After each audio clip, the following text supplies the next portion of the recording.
Welcome to Basecamp Beta episode 107, brought to you yet again by Sound Devices, the Mix Pre. Today, all three members of this podcast are recording using the fabulous Sound Devices Mix Pre 6 with our guest, William Selman. Woo. Hi. It's great to be on the show. I'm excited to Welcome. chat with some old friends. William is he runs the label Critique of Everyday Life with myself, and on this episode we are in part celebrating the release of 4 new albums on the label. One from Shawn in collaboration with Sam Boston. Mm-hmm. One from Will. Do you want me to? Should I be calling you Bill? I know I call you Bill, but Yeah, Bill. Everyone just calls me Bill. I've always been called Bill. Yeah. I always thought like Bill Selman was like a weird artist name. So it makes me think that you're like an ECM jazz artist or something like that. But maybe that's good. Oh, maybe I should have done that. That is kind of good. Maybe I just never. I never really liked it that much, but like Bill. But it's just always been what my name. So, but yeah, that's that. Maybe I should have gone that route. I never actually asked anybody for like feedback on that. You need career advice from the luminaries on Basecamp Beta. It could be like Paul Motian coded.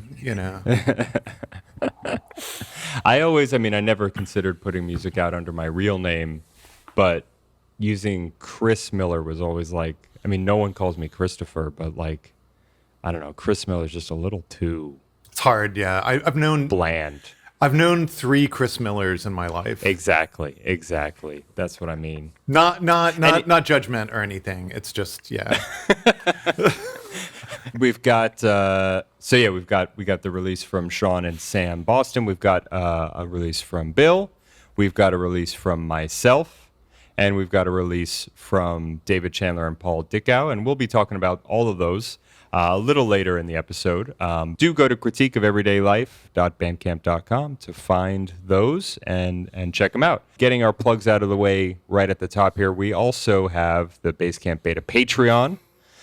Join up for the Alpha tier, become a member, and get access to our huge back catalog of bonus episodes. At the time of recording, there's just one. I think by the time this comes out, there will be a second. So yes. That's double. Yeah. What is it? How are the bonus episodes different from the standard episodes? Well, that's a great question, Bill. Thank you very much for asking. Because usually there's like a different angle on the Patreons that I subscribe to. They do something different on the bonus episodes. So far, we've been mostly talking, Shawn and I, about like our own practices. First bonus episode, we talked about our kind of like first live sets and how we approached those. And then on the one we just recorded, we talked about mostly Shawn's like early production methods, and we'll talk about mine on another one. I think originally we had thought about doing mostly movie reviews, and I think we'll squeeze a few of those in there. But yeah, at the moment the bonus episodes are more a little, whereas we like to keep the main episodes mostly guest focused. The bonus episodes are just a little extra and kind of giving ourselves room to dive in to specific topics. Maybe. Yeah, I think we'll see how it goes. I think the bonus like if the main feed is sort of ethnography oriented right now, the bonus episodes we get space to wax a little auto-ethnographic. Let me turn off my wall heater because it's gonna. I'll be right back. 1 second.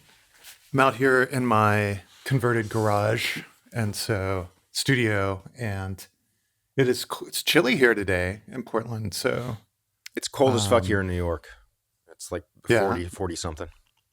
Yeah, it's pretty warm here in Barcelona. Well, aren't it's like you 52 Fahrenheit here today? Yeah, that's a little too warm. We had it was warm earlier this week here, but yeah, it's just like back to rain. Oh yeah, in the Pacific Northwest. You wouldn't think that would be happening, but as it turns out, here we are. Maybe you'll hear some in the background later. To set the mood. That would be beautiful. If you can get a fourth mic, a fourth Sound Devices Mix Pre 6 outside, with a few DPA mics Exactly. to get that rain sound. Add that in. Yeah. Yeah. It could be, this That'd could be really also be nice. someone's meditation or sleep video. That'd be amazing. I think people don't take field recordings into account enough in their podcasts, No. Wait, so and maybe they should. maybe this is a good question to linger on as we start this podcast. Like, should we talk about field recordings? This is something we haven't really addressed in the podcast. It's something that Yeah. pertains to all of our works in some capacity. So, Bill is a minor titan in the field of field recording. I think I'm just like the gear recommendation guy.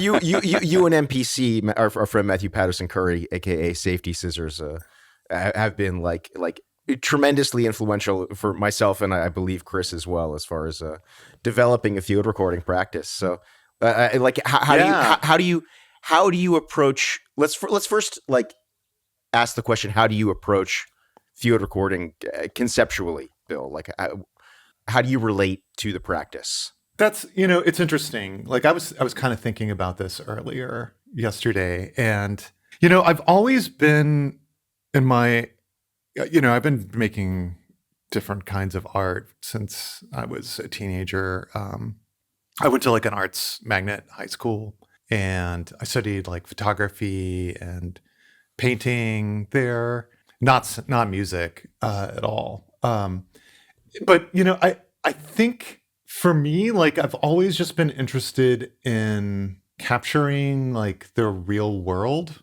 and photography is definitely a way into that. Like obviously you can have different kinds of like staged kinds of photos or constructed images. And the same thing that you can do that with sound, with Foley and et cetera. But I've always been interested in, just like capturing reality and capturing the world around me, and kind of honing in on like specific kinds of details, that things that your brain might kind of tune out, but then like you focus on them again and notice them, and they seem like pretty interesting. That things that your brain like filters out. And so for me, like capturing those kinds of everyday kinds of things has always been really what guides my field recording approach, and also the photography work that I do. How do you see that in terms of like manipulating reality? Because you said like capturing the real, and yet like, in a lot of your photography and a lot of your music, photographs or field recordings are kind of, they become this very surreal texture, whether it's through, how you use the camera, whether it's how you use the microphones, and then any processing you do later, so maybe simply in the juxtaposition of certain things together. Yeah, that's what the thing is. Like I've always, I guess I'm sort of suspicious of my own imagination in a way. So like starting from a place of imagination to as inspiration for music or visual art. It's that's something I did when I was a lot younger, but as I've gotten older, I've just been it's been less of a focus. It's been more on, I realize there's maybe something more interesting in taking what you experience and encounter every day and juxtaposing those things together in unusual ways that can be imaginative in a different kind of way or create a different kind of reality. So this is, this is almost like a collage or even like I'm thinking like Kurt Schwitter's-esque Merzbow approach here. Yeah, for sure. Like that was a very big. It's funny you mentioned that. Like that was like a big influence on me when I was a teenager. Like collage, particularly. Like there was that Max Ernst's book of collages. I don't know if you're familiar with that. It's in Selman de Bonté, I think is what it's called. And I grew up in Houston, and I went to high school, and where I lived was pretty close to the Menil collection, which like Houston, when I was growing up, like because of all the oil money from like the 60s and the 70s, they just like plowed it into all these like arts institutions, like the Rothko Chapel's there, like the Houston Symphony was amazing. And like the Menil collection is like honestly one of the best museums in the country. And they had like, if you're interested in like pre-war, post, interwar period, like surrealism or European art, like they have all of that shit there. Like they have like all like tons of these Magrittes that you've seen your entire life on posters. They have like all of these Ernst collages. They have all of that work. And so like and it's free. And so I would just go over there all the time. And I think being exposed to that and just kind of having that just be present and at that early stage in my life was really influential on me. Well, while we're talking about Houston, while you were younger, like what were some of the things that first exposed you to experimental music? What kind of led you on this path that you're on now? What got you interested in things like field recording, in electronics, in weird music in general? Yeah, that's a good question. I think, like I was saying, I went to this arts magnet high school, which is it's still around. It's a different building now, but it's the high school for the performing and visual arts. And that was just, honestly, that like saved me, like in a lot of ways. Like that's where I like discovered art. It's like all the weird kids went there, and going there in like the late 80s was just like such an amazing experience. Like I actually enjoyed high school. Like I was kind of spoiled for all the things that I was exposed to like as a teenager. Like I remember taking this film course as like a freshman in high school, and them showing us like Buñuel films and shit. And so being like exposed to that, and just like meeting just like lots of kids who were just into like weird stuff. And so, I was always really interested in music. I always listened to, when I got to high school, like I was more interested in like classic rock and like psych rock and things like that, like Pink Floyd, like the kind of stuff, Led Zeppelin, like the kind of stuff you listen to when you're 14, which is great. Like I still listen to that. But, like I remember like my freshman year, some kid had like a Sonic Youth t-shirt or something. And this is like, 1988 or 1987. And I was like, wow, that t-shirt looks really cool. I wonder what that's about. And then I asked him, this guy, I know somebody told me you have all these really interesting records. Could you like, here's some tapes. Would you like make blank tapes? Could you dub those for me? Which is, what you did back in the day. Like that's how you heard a lot of new music, is you just like somebody would buy a record and then like you would just like get them to tape it for you. And so he gave me a tape. One side of it was Sister by Sonic Youth.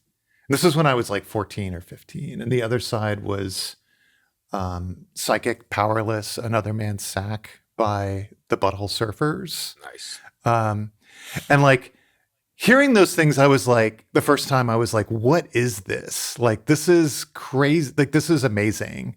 Like, this is what, I don't know. I don't have any context for this kind of music. But it's like really great. And then I remember I wanted like to hear more of this kind of stuff. And some of the people I had made friends with, like one of them had, on their car, they had like the Negative Land Escape from Noise bumper sticker, like the car bomb one, from that album. I don't know if you're familiar with that. Which is wild because like that was like on SST, which was like kind of like a really big indie label at the time. Like that was like the Black Flag label that put out like Sonic Youth and Husker Du, and they also put out Negative Land at the time. Right. And so I remember getting a copy of that and just like to me, that was like the first real exposure to that kind of like approach to sound that was like sound collage or like taking like culture jamming, taking things out of context, like resampling, sampling different kinds of music, putting it together in different kinds of ways. There's also like in Houston, like there was Rice University radio, and we had a Pacifica radio station, so you could get your like, oh God, what's her name? Amy, super left radio. They have like used to have like Noam Chomsky on the time. Oh, Amy yeah, yeah, Amy yeah. Goodman, yeah. So that was like the Pacifica radio station. For some reason, we had it in Texas, in Houston. But at night, they would play like all this crazy, weird music so that's how I learned about like Shimmy Disc and different kinds of like labels that were doing stuff like that at the time. And then hearing some things on like Lovely music. And then, just because of like, it was kind of like the end of the Cold War, like the late 80s. And so like the US was both internally and externally was like funding like all of these like arts outreach things. There was like all this money from like the NEA to like promote culture in and out of the US. And so like, the Houston Symphony would get like crazy stuff. Like I remember, I didn't actually go to see these concerts, but I remember, when I was like 16 or so, like going to bed at night and listening to the classical station. And they were playing all this like extended technique. I didn't know what it was. And then I learned that it was like Penderecki was in town and was like conducting like all of his major pieces. And like, I'd never heard like extended technique based music or anything like that. And I was just like, wow, what is all this? And so It was just being exposed, there on public radio. Right, just there on public radio, Yeah, like amazing. University of Houston public radio, like you get to hear like Threnody for the victims of Hiroshima. And I was just like, what is this? This is so amazing. And so that all really like captured my attention. And like those are things that I like tracked down and sought out. When I went to college, Shawn and I both went to Bard. So It's true. It's a point of frequent commiseration. So. And like I went there as like an art major for the first year, and then I didn't end up studying art there. I ended up studying philosophy. But like that was where I really learned about the 20th century avant-garde. There was just, you were exposed to all that kind of music, taking a few music classes. At that time, I think, Music Program Zero was still in operation, which was like this Cagean, like major. You could major in like John Cage, essentially. Music Program Zero was Bob Bilecki's like pet project that was defunct by the time that I got to Bard. It just became the integrated arts major, which was what I right ostensibly did, but actually I just took LSD and dropped out with one semester left. So that's the way to do it. I got the proper Bard education. You drop out with one semester left. That's exactly that's the peak Bard experience. It's called getting your money's worth. Right. Exactly. So being exposed to all that was just like so great. And did you work with Richard or Bob much? No, I never took any like proper like music studio classes. Okay. I had friends who did. It's interesting. Like I got into this kind of music really. I mean, I was still taking visual art classes, even though I wasn't majoring in it. But one of my friends in college was the brother of Douglas Quinn, the field recording artist, who doesn't really release very much, unfortunately. But I know you've heard some of his recordings, like the one he did on Taiga, the Antarctica one. That one's amazing. He did a lot more work in like the 90s. And my friend, I lived, I didn't live in the Northeast, and so my friend and I would drive. He lived not far from me where I was living at the time in the summers, and I would drive with him back to Bard. And like you couldn't drive it in one day, and we would always stay at his brother's house, Doug's house in DC, outside of DC. And Doug was, had this home studio set up. He was doing he was teaching like music at like a private school after he'd like finished his PhD in like field recording or something. I don't remember where it's from. I think he's now at Syracuse. But like he made a lot of his money by like as a living. Like you could do this like making like just doing like field recording trips, like going to like the Amazon for like a month. Right. And like capturing all these sounds, and then selling them to like National Geographic and the Smithsonian and like academic institutions, making these sound libraries, but then also using that material for his own music. And so just seeing like his setup, having him talk about it, like watching him work. He also, I talked to him on the phone a couple of times, like, hey, if I want to do this, like, what should I be listening to? And he was like, kind of introduced me to like Stockhausen and like GRM and like kind of the European like heavyweights. Okay, so that was your inroad to that stuff rather than It was through Doug, Interesting. Who I haven't talked to in decades. But shout out to Doug. Thank you so much for introducing me to all this great stuff.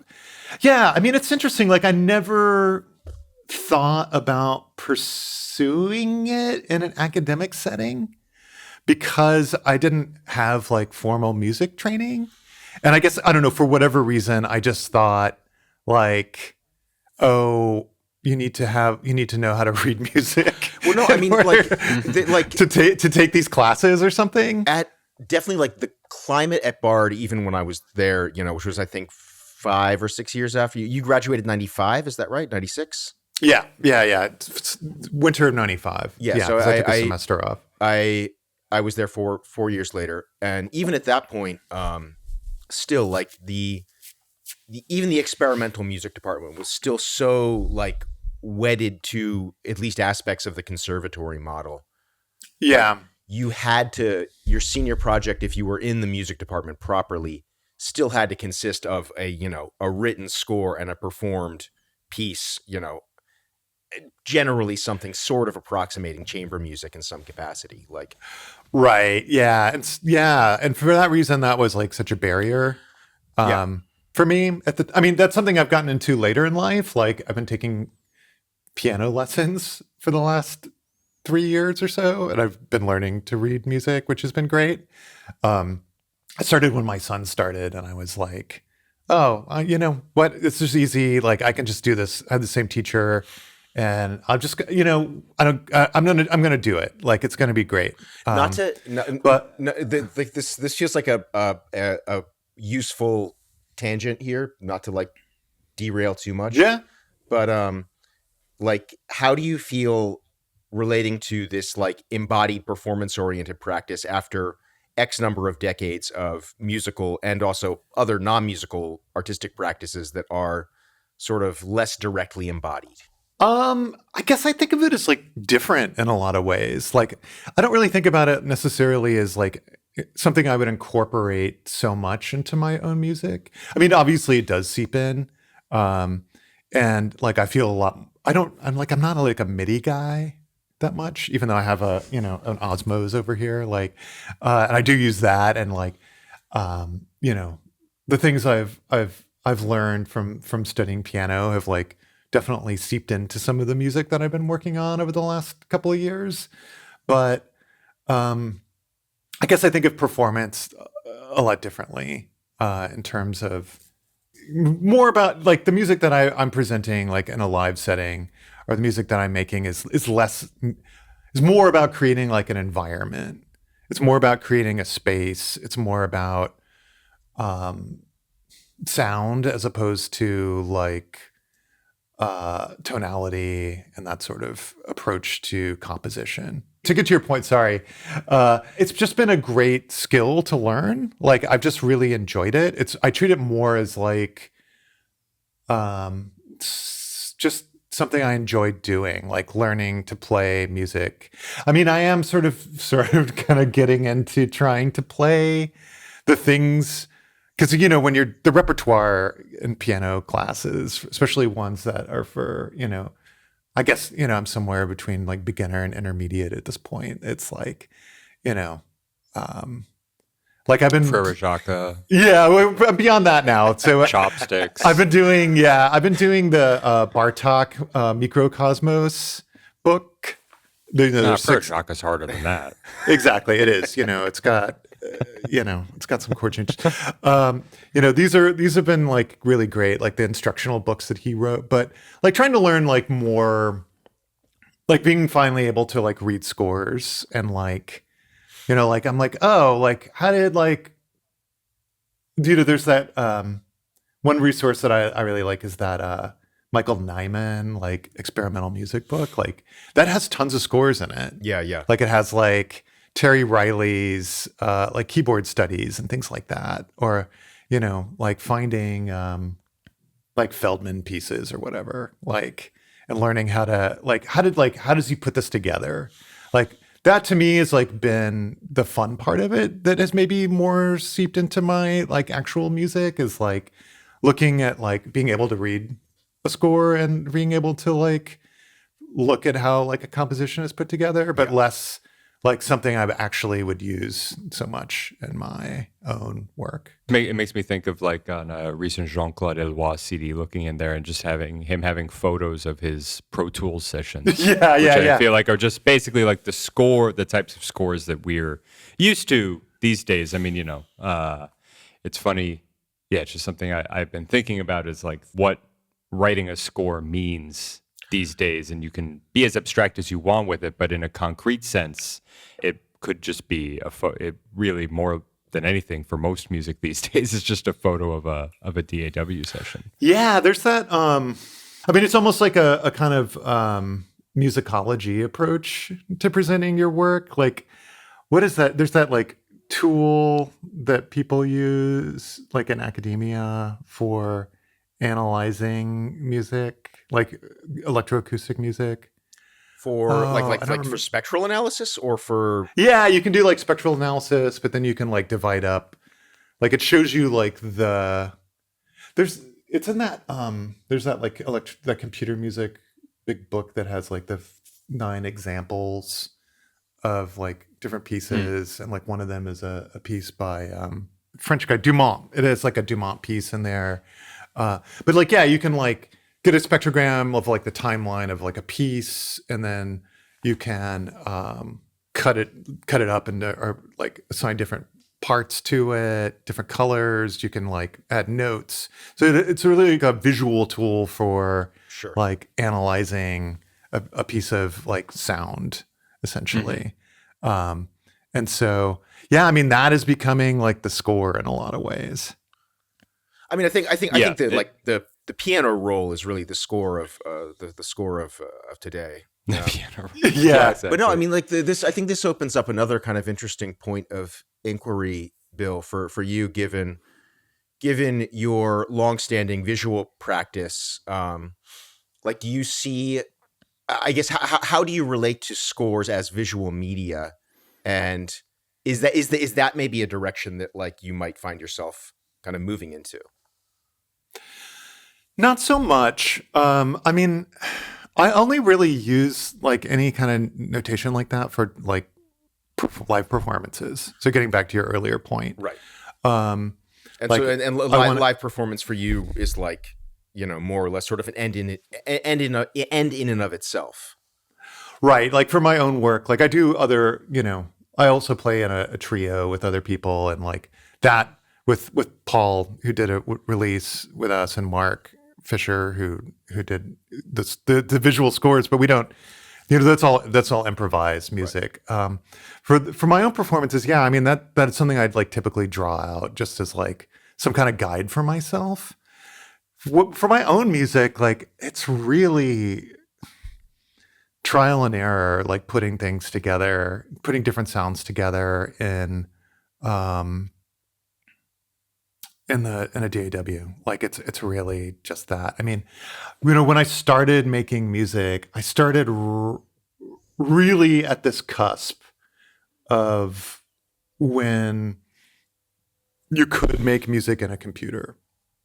So like I had, after I graduated from college, I kind of got a little more interested in making my own music.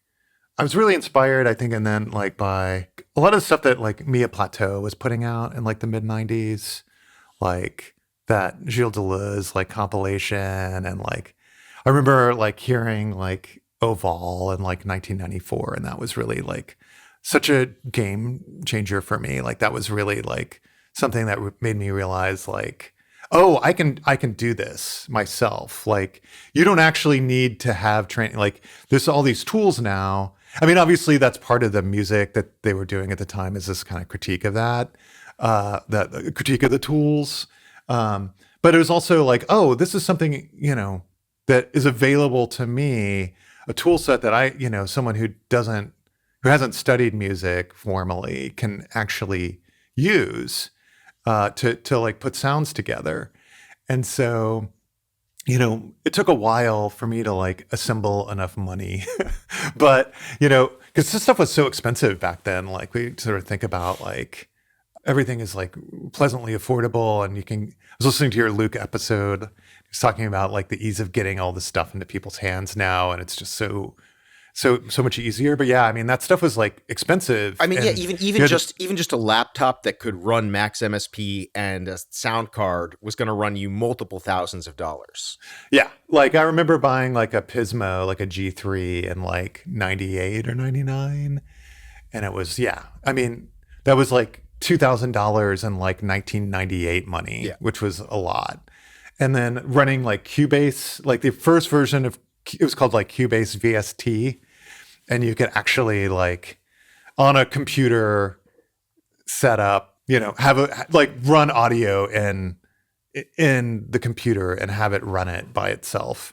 And, I'd collected a few synths and samplers at that point, but, and used those and was definitely using MIDI a lot then. But, I mean, it was like this point where you could actually like make music in the DAW. And so for me, that had always really like guided my approach, has been this like kind of visual aspect to it. Being able to put things and by its nature, like it is kind of a collage, right? Like it's just the way you're stacking sound and, placing things in the stereo. I mean, that to me is always like, those two things have been inseparable, in the way that I approach. That makes a lot of sense. I tend to think of the method that you're describing, which is one that I think all of us here use in at least some capacity, as kind of the Subotnick method, where you kind of just you jam on some shit and you kind of like put it together and you're like, hey, do some editing, like some EQing. And I mean, he was using like Ghost scores or whatever, like even on the Buchla back in the day. Yeah. So essentially like kind of doing the same thing, but like in a non-visual way, but still same concept and on a certain level, like recording CV and things like that. Speaking of like juxtaposing sounds together, your new record, Sanctioned Departures, Critique of Everyday Life #9, available now on critiqueofeverydaylife.bandcamp.com. And Sounddome. And find local shops such as Sounddome, and well, I guess that's not local to most people unless you're in Milan, but that's okay. With that record, you've talked about it as kind of representing a new method of doing this kind of juxtaposition of sound. And taking different sounds and combining them together. Can you just talk to me a little bit about that? How you and how that differs from maybe early on how you were thinking about blending sounds, juxtaposing them, and how this record represents a new way of going about that. Yeah, I mean, I kind of struggled with this release for a long time, like. I've been, I feel like I put out a lot of music in the last few years, and like I don't. It's not like running out of ideas. It's just like I feel like I've kind of been in this this place of not being really sure where I want to go next. For me, I don't like repeating myself, which is maybe not good, good, career move. But for me, like, I have to be like excited, and part of that excitement is like, there needs to always be like a sense of discovery about what I'm making. Like, I can't just, and that discovery isn't just putting together something I've done in the past in like a different kind of way. Like, it has to be like either process or learning, like some new equipment or like new kinds of ways of processing sound. And so for this one, like, a lot of it was using sort of newer equipment and using a lot more. I've been using Kima for several years now. The symbolic sound, like, kind of DSP platform. Definitely want to talk to you a bit later all about Kima. Yeah. So I've been using Kima a lot for this, especially for like processing sound through different just patches that put together, or have borrowed from. I'm in a group with some other people who are like way more advanced at Kima than anybody else I know, and certainly me, and just learning a lot from them. And just the experience of that has really, so to get to your point, to get to my point, to the point, like, I was just like working with a lot of raw material that didn't really fit into things I've done before. So the sounds that I was creating, the sounds that I was interested in, like getting some new Buchla modules from the tip top, like the 200 series ones, which are really amazing. And then getting the Haken engine, the Osmos, which is fantastic for using, for physical modeling kinds of sounds. Having some new microphones, like one of those Prizior like mics, like electromagnetic field mics, like the things that picks up those fields. Just trying to, these are things that I haven't really worked with very much. And so trying to figure out how to put them to take all these sounds that I've collected, this raw material, and put it together in a way that works was like the big challenge here. And so, I think I talk about this a bit in the liner notes, like sanction is like a Janus word, like it means like the same thing and its opposite. So like, you can, like, to sanction is to like approve of something or allow it, but it can also mean like disallow, and the context is different.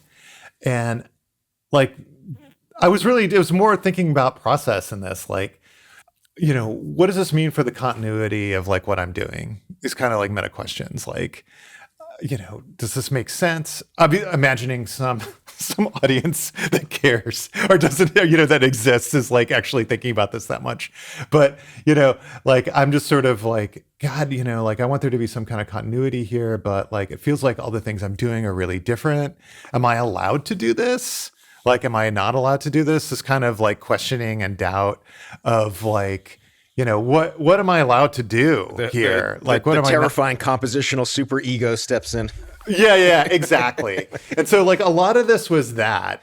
And so like just trying to figure out how to put this together in a way that felt like a different direction, but also like had some kind of continuity was really probably more with the critique of everyday life work, and also the work that the album that I put out that was on Old Technology, which is Dan Bean I was and gonna Tony say, Surgeon's album, the record, label. The record feels Yeah. like an extension of the weather indoors to me. Oh, interesting. That's interesting. The last one, though, that one that I did on their label was The Light Moves Between. I don't know if you've heard that one. I did, but I only listened once. Yeah, this feels like more of an extension of that. Okay. It's funny, yeah. The weather indoors was really, like the most like traditionally composed record that I've ever made. Like actually I'm like playing things like on the keyboard, like on, MIDI instruments, strings and like bass guitar, and some drum sounds like, it's like I wanted to make an Exotica record. Right. I've always been like an Exotica fan, Big Martin Denny heads here. yeah, Martin Denny.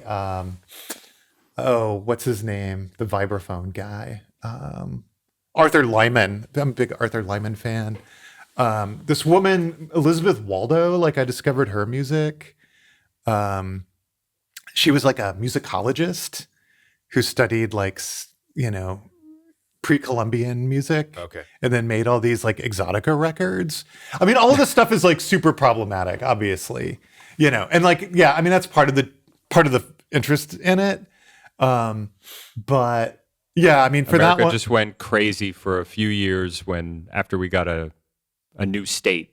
I feel like it was like we got Hawaii, and then everyone was like, "Yo, shit, we're doing Polynesian records. We're sipping Mai Tais and listening to Exotica." Yeah. Well, there's this great. I always recommend this to people. Like this was kind of my inspiration. Was this musicologist, this guy Phil Ford, who does the Weird Studies podcast, which is usually really, I love listening to them.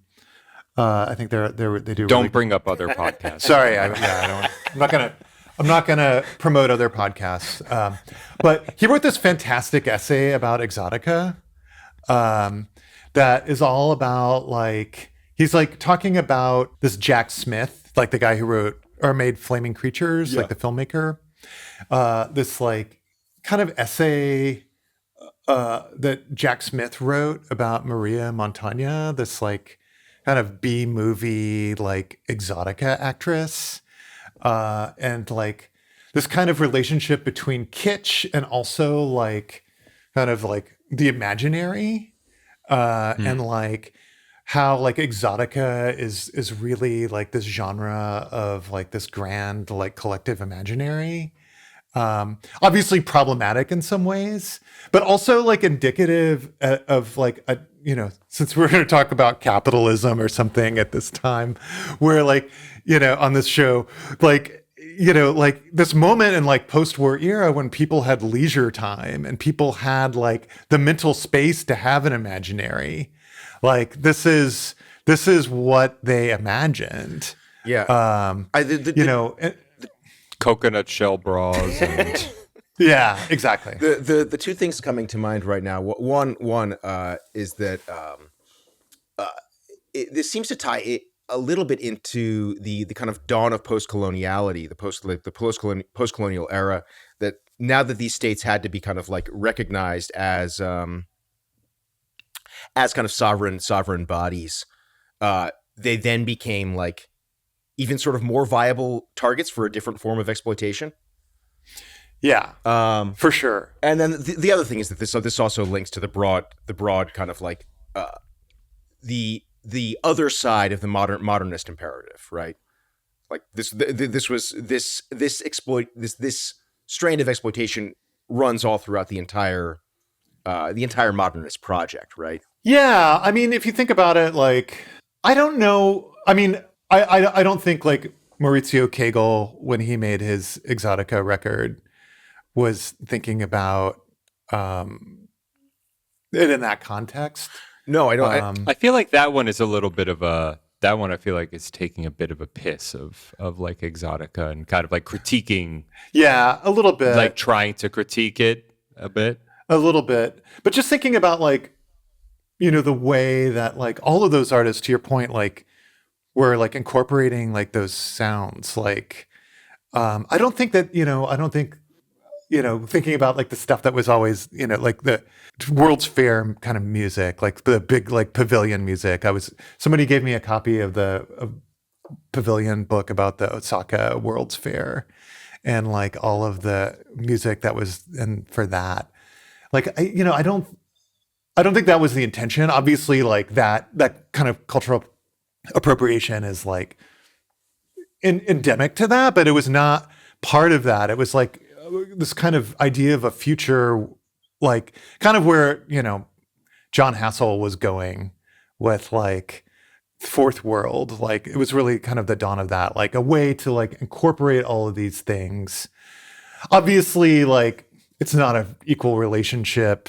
It's not a fair exchange. There's that problem. And I love Jon Hassell, big inspiration, but like his writings are super problematic. I don't know if you've ever read any the of liner note, the ones that are like in some of those those fourth world records. Yeah, they came out with a book of his writings after he passed, and oh man, it's rough going. Like he talks about like the northern hemisphere is like the head, and like the southern hemisphere is the body, and I was just like, oh buddy, no, Spitting. no. Boomers tried their best. Listen, they tried their best. They did.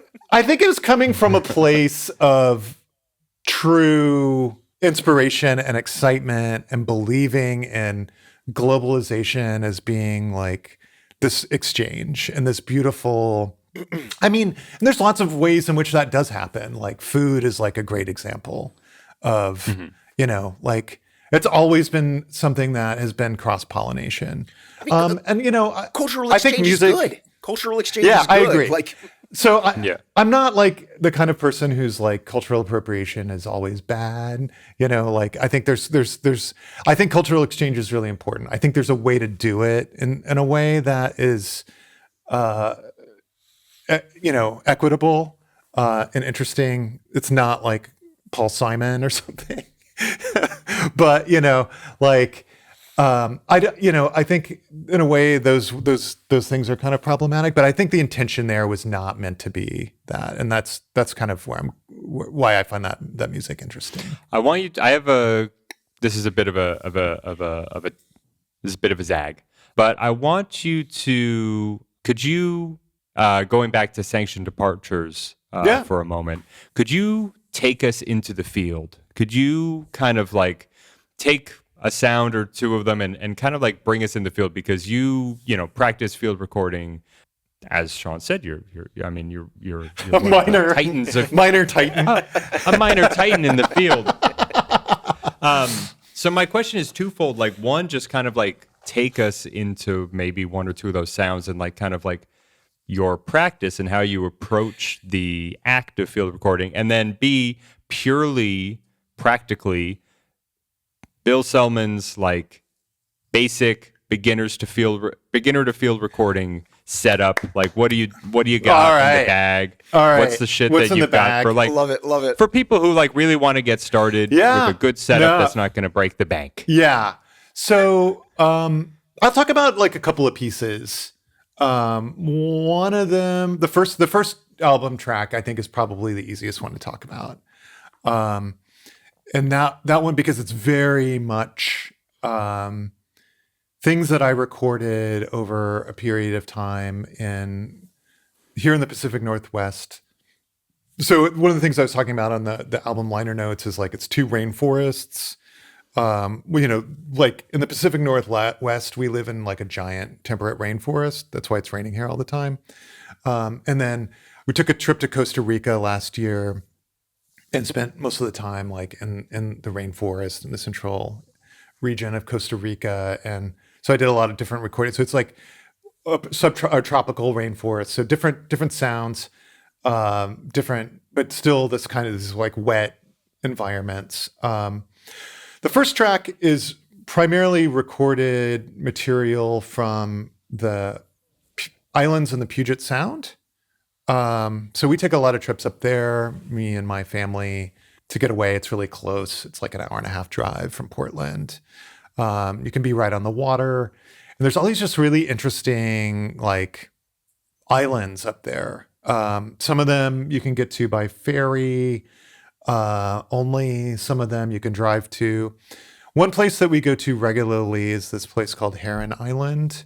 And it's like the smallest inhabited island in the Puget Sound, and you can only get there by ferry.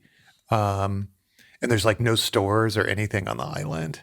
It's just like it's just residential completely. And we always end up staying at this house where the owner has, it's like on a lagoon. So it's on like ocean water, right?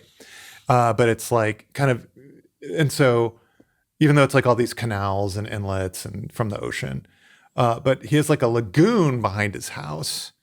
And in that lagoon, it's tidal. So, the water goes in and goes out. And like when it's low tide, like there's no water essentially in this lagoon. And then it fills up with the tide. So a lot of the sounds that I recorded for that were using hydrophones. So in this lagoon, he has a shellfish farm that he keeps for his family and for house guests and things like that. And so he's got oysters and mussels and clams in there. And so during high tide, I would go down there with like 2 hydrophones and record like all the sounds of the shellfish underwater. There's also some crabs and things like that in there. So it's like all this underwater, like tidal animal sounds. And then all the bubbling at the beginning of that track, it sounds like, I don't know, it sounds like some giant field of like your like science fair lava project, like mixing like vinegar and like baking. But it's actually when the tide comes in, because the water has like drained out of this lagoon, when it comes in, there's all these air pockets from like all of the animals and just like the way the sand is displaced. And so I was just down there at the time and had my mic set up, and like suddenly I just heard like all of this amazing bubbling. And so just like immediately like ran down to the water and like recorded just close mic all of this like this field of bubbling that was just kind of like one of my favorite field recording experiences ever. Then the other things on there are things that I recorded in and around like different islands. So like the end of it, I think, is like one of the places that I stayed at had a sauna, and I always wanted to record like inside of a sauna. But if you go to like a place with a sauna, like it's kind of creepy to have. You can't bring the equipment Yeah. to the public sauna. Yeah, it's a little creepy. I don't, you don't want to be that guy like on your towel with like a mic setup. I'm nude. Yeah, exactly. No. Yeah. No. Nude Depending on where you go strapped here. to you. That's all you need. Yeah, exactly. And so this place had a sauna, and I was like, shit, I've always wanted to record a sauna. And so I just spent like 30 minutes in there and like recorded with different mics, like close miking, like the heating element, putting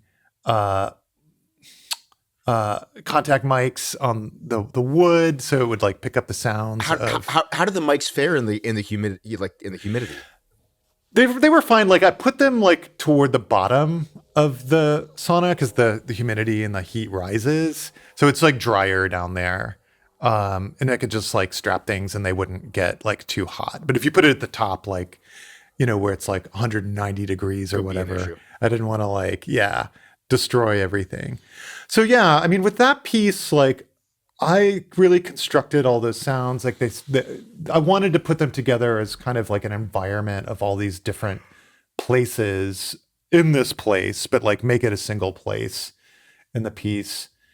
And that was one where I used, just like a DAW to put sounds together with some processing and Kima and just like I don't like to use a lot of effects, but like EQ and things like that. And then using GRM player and like layering like these different like loops played back at different speeds. It's what it kind of emerges. And then it's like a happy accident. Like it turns into this like rhythm at the end of sauna sounds. And that was just like this happy accident that happened like in GRM player.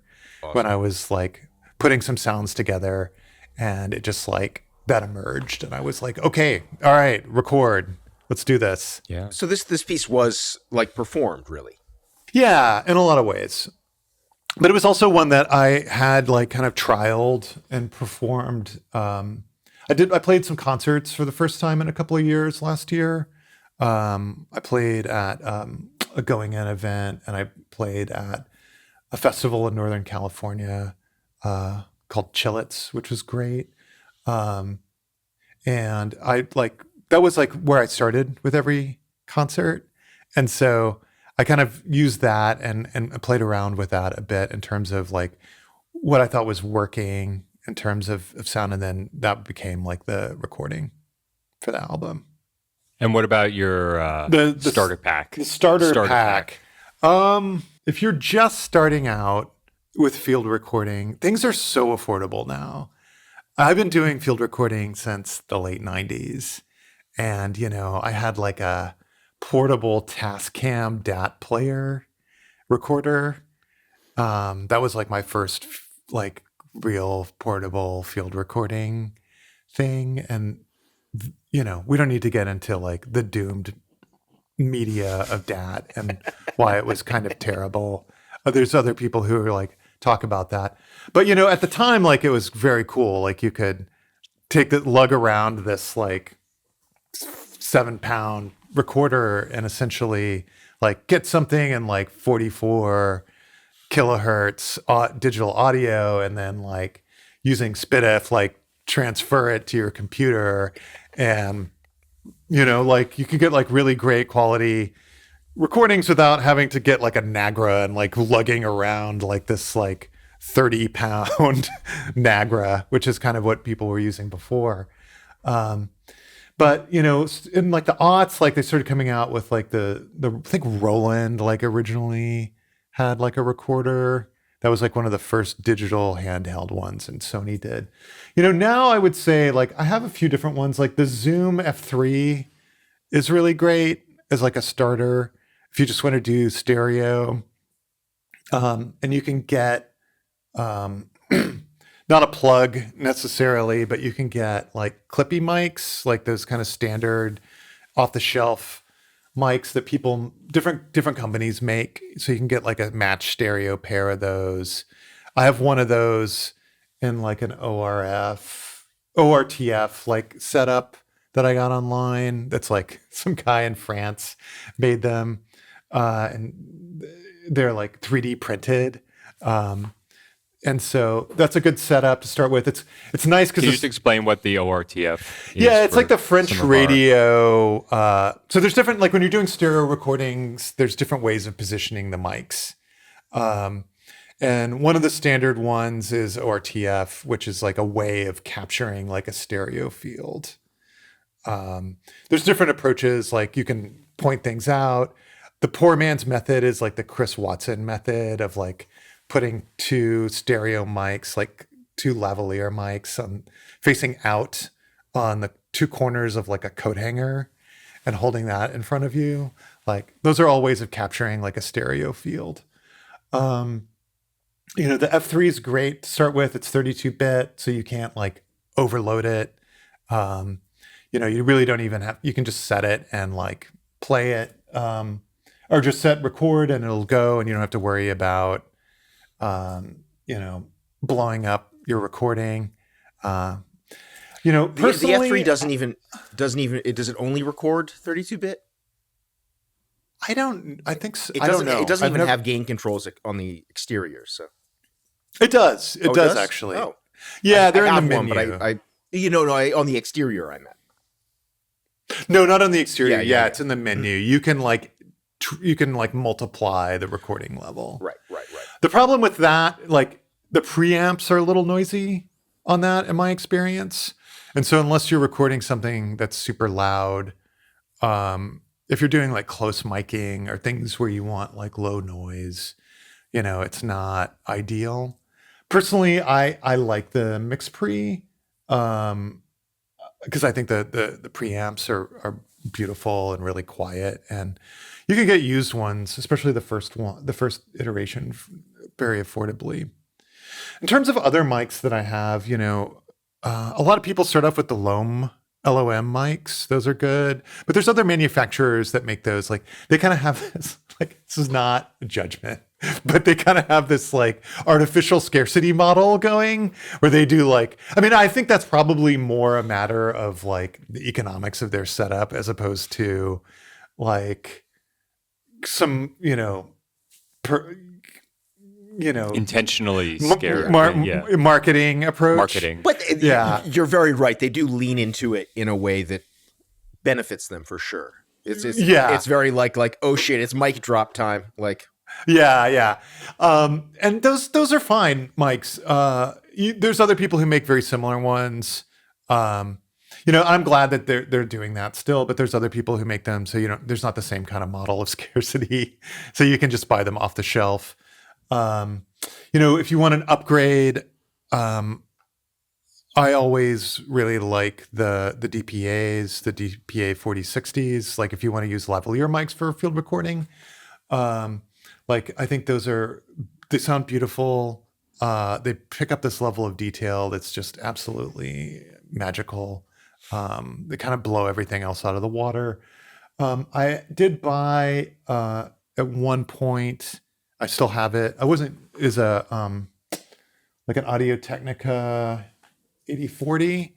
I'd love to get a matched pair of those. Those are really like beautiful sounding mics, Omnis.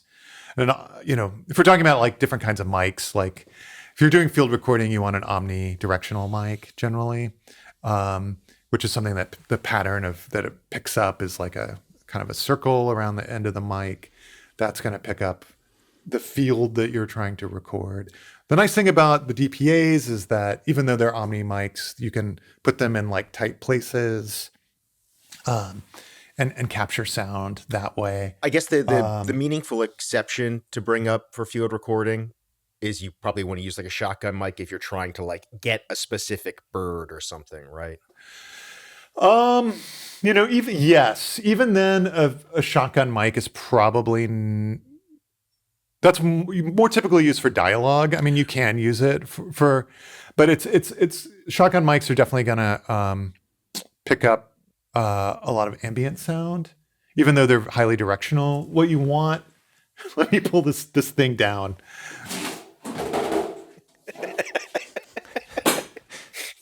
Bill walks off camera and comes back with all right, is that a parabolic mic? Here's your video. Yeah. So this is a parabolic mic. This is how you really get like nerd, like scary, weird guy with the metal detector, like Hell yeah.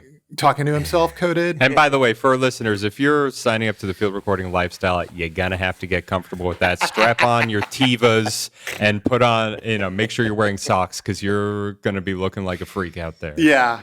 The thing I love, So this is a parabolic mic. The way this works is like you put a microphone, a capsule mic in here. Like I have that Audio-Technica one that I love. That's really great for this. And the mic points to, actually it's pointing inward to the center. And what it's doing is like the sound is entering this, the parabola. It's entering the cone here and being directed into the mic, which allows you to like point this at things that are far away and capture like a very tiny range of space. So if you're doing like bird recording, or it obviously doesn't need to do that. You can also use it for like if you're just out in the field and there's something that's like you want to get a very close sounding mic recording of it. Like you can point it at like, I don't know, a stream, and like it will like it's almost like doing an incredibly like micro detailed kind of setup. I have So lots of you brought that into the contact sauna, right? I did not. I don't. The thing is, like, I don't drag this thing out that much. I find that I don't really need it that much. It's kind of overkill for a lot of things. But yeah, like the thing, whenever I do, it's always like I have to like kind of prep myself to Chris's point earlier, which is like Inevitably, there's gonna be like, especially here in Oregon, where people are like incredibly like overly friendly in a good way. I don't mean that as judgment, but like people are very chatty, and like people just like want to come up to you when you've got like headphones on and you're obviously recording something that's not them, and they want to talk to you. Like, hey, what are you doing? What's going on? Next time, just like actually put the tinfoil hat on. And just as a deterrent, like yeah. So that's always a challenge here. But there's always, you just have to like get down with your freak flag. Just let it fly. One thing that's coming to me with the parabolic mic is it brings up this kind of question to me about like the presence of the recordist in the recording, because with these highly directional mics, you can imagine, kind of like if you were making a film, you can imagine like sweeping the mic around and picking up new things, and the listener can hear, and all of a sudden like the person who's doing the recording is present by making these gestures and by making these movements, and that becomes kind of an instrumental like gesture in its own right, kind of like a film director like doing a zoom on the camera, or like moving the camera around itself. The cameraman becomes part of the movie. Whereas the kind of other side of that field recording thing, and I think the more common approach people take to recording, is to not be present at all and to have two Omni mics there, and it's just a static field that you're trying to record, and you're trying to basically erase your presence completely. This just kind of came to mind, and I'm wondering how you think about that when you're doing your recordings. Yeah, it's interesting because I think I don't typically record like, I guess I have a very instrumental view of the recordings that I make. Like, I never make them necessarily with the intention of just recording that thing. There's always a perspective. There's always going to be like, you chose this particular thing to record. I don't really think about like that level of subjectivity when I'm recording things. I'm thinking like, oh, this is a really interesting sound, or this is a sound that I haven't heard before. I think of it as raw material that I'm going to take and turn into something else, in a way that I think of it as like a synthesizer. I often think of like the field recordings themselves as like just oscillators, and so what I'm always trying to do is capture like the timbre of the sound. I'm trying to capture like, what is this sound, and not like, certainly there are occasions where I'm in an interesting space and I want to record that space, but I'm much more interested in like recording that sound as something that is interesting or intriguing or sounds like, or unfamiliar, and then using that as material, either something I edit or in juxtaposition with something else, or then gets processed. So for me, I'm not like interested in capturing like a sound or a space necessarily for its own sake. Yeah, I guess, this brings up two things for me. One is like what Chris was kind of like starting to sketch out is like, I think the erasure of subject-object distinction as like in the active field recording, which is like a necessary. This is as you were saying, Bill, like this always comes up in any kind of like act where mediated media. Exactly. In any mediated media. Perfect. Like you're always adopting a perspective, and that in and of itself is an erasure of the subject object distinction. So I don't know. I do think there's a lot to develop in terms of like a phenomenology of field recording. I think that is a really rich field. I do listen to, I buy records that other people make of field recordings. Like I was listening recently to someone I'd never really heard of before, but has been been around for a long time. Doesn't mean I'm not tuned into everything that's going on. But Eric Lacasa, this French artist, they re-released his soundtrack to that Luke Fowler film. Also really like experimental film. And that's something I've done in the past as well, just as an aside. And like the connection between like field recording and photography and experimental film is like something that's a crossover that's always of interest to me, especially how like experimental film artists use sound and recordings is, I think, really rich and interesting. I can think of a few filmmakers who do interesting things with that, like Luke Fowler being one of them. But using like Eric Lacasa and also, oh God, what is his name? Tsunuda? Let me look up his name. They came out like erstwhile did that big box set of Toshiya Tsunoda, who's this Japanese artist who's also worked a lot with Luke Fowler, who does, it's like his whole practice is like field recording. I think he came out with a record on Black Truffle that was really interesting also, but like erstwhile released like this 5 CD box set of like his field recordings, which are really interesting. Like he's interesting because he is very much interested in capturing like his subjectivity in what he's actually recording. So it's like the titles of the pieces are like, the plastic bottle on the pier next to the ocean.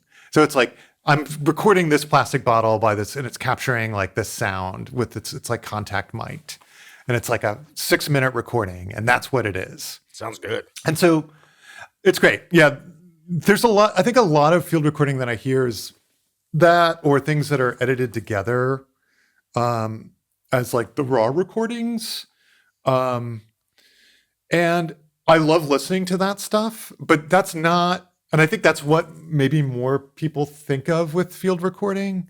That's not what I'm interested in, I think, for my own work personally. Like for me, like I'm interested in like juxtaposing sound, and juxtaposing like not just things that I record that are real, but also like I do a lot of like creating fake situations like in my studio, or like Foley recording. So like a lot of the things that I've done in the past with like water sounds, or like things that I've done here in the studio with like a block of ice, or a big tub full of water, and using like different things to make kind of Foley sounds, and then juxtaposing those with things that I've recorded in the field, like creating this kind of hybrid artificial environment that's also then juxtaposed with tonal musical elements as well. I think one of the most like immediately legible applications of field recording is what I think of as like the immersive. And that's what people tend to like gravitate towards. And bracketing as much judgment as I possibly can, that strikes me as the most boring way to approach a field recording. I don't know. I think you can do that well. I think that can be really interesting. I think you can, but it's hard. It's hard to do it. Yeah. Well, like what you were just describing with the Toshio Sonoda stuff sounds very interesting as far as this kind of like attempt to situate the listener in a specific space, or even within a specific object. That's interesting. Right. When you get to that degree of specificity, the more broadly employed sort of like, here's some bird sounds and here's some water. Hey, don't come for birds. Birds are, hey, I'm not knocking birds. Birds got banned for a while We with all love Japanese birds. train station Yeah, right. announcements. The infamous. But what you were describing, Bill, is as far as your own approach strikes me as more what I think of as like the disjunctive or like kind of anti-immersive properties of field recording. Yeah, I don't know. I think both are. Just depends on what your goals are. Like I'm on this like field recording email list with like, which is an interesting bunch of characters. Is this the nature like- recordist one? Yeah, that has like Bernie yeah. Krause. Bernie Krause is on there. Yeah. Every time a Bernie Krause post pops up, it's like Yeah. it's a sacred text. But those are yeah, exactly. It's one of the sacred texts. But yeah, I mean, I think some people just really love like recording different, like they're like birders, right? And maybe it's not, their intention is not for like some artistic end. And I think that's, I don't think they're even thinking about it in terms of it being valid or not, right? Like, I think they're just like, it's something they enjoy doing and they like sharing with people. And, I mean, there's a certain kind of like, I didn't mean to invalidate any. Yeah. I said I was Shawn, trying. the gatekeeper extraordinaire of the podcast. Trying desperately to bracket my judgment, but it still seeps out. It's not something. It's to be honest. But to be honest, for me personally, like if I'm going to listen, it's not going. It's not. That's not something I'm going to gravitate toward for me personally to like listen to that often. But I have heard. There's this one. I do think some people do that really, really well. Like Sanuda, like I bought these recordings this guy made of. This German guy made of like. I don't even remember his name. It's in my Bandcamp somewhere that he made in like Thailand. This is like very immersive.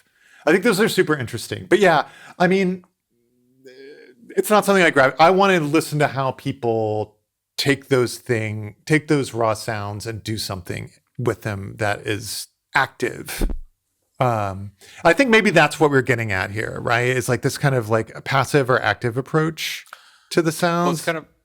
I feel like it's kind of like depends on the frame. If you are someone like Bernie Krause who may be doing recordings in a very documentarian way of trying to, in his case, document the climate collapse through difference in nature sounds, then obviously you don't want. He's not trying to make an artistic statement through the recordings, but if you are trying to make an artistic statement, it's like ultimately, like, what's the validity of the artistic statement?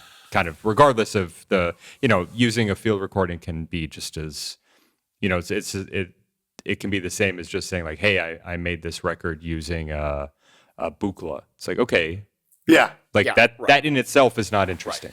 You know, it's how it's deployed and how you as an artist, use it. That could be interesting. I think a useful analog is one thing I've been very interested in the last 5 years, and have spent probably too much money collecting are photo books as a medium. Like, here's an example. Like, this is on Angola's Casa Isla.